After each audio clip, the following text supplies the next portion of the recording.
I was once the youngest trooper in the state of Rhode Island, and then I woke up one day and I was the oldest trooper in the state of Rhode Island. I became the superintendent, so I worked my way up through the ranks. I was once a uniformed trooper, and actually appeared in the David Letterman show in that uniform when we were voted the best dressed in the country.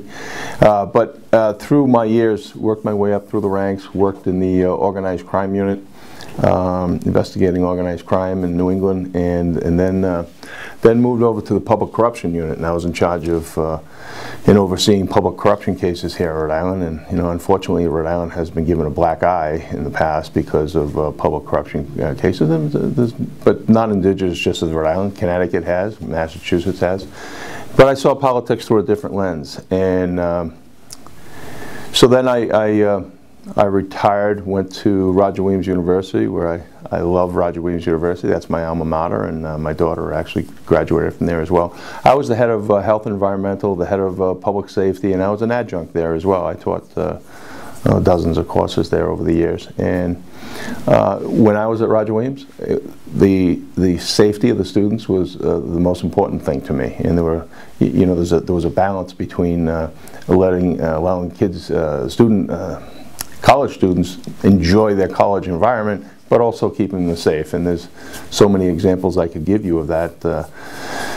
And I had a good rapport with the students. I let them have fun there, but I wanted to make sure that we were safe. My public service outside of the state police has always been very, very important to me. And I actually served on some boards that were important to me. So, to that point, the Boys and Girls Club, Big Brothers, the Crossroads Homeless Shelter, I've been on those boards or advisory boards, and that's important to me to give back to the community, because there was a time in my life when I struggled. My dad became ill when I was a senior in high school.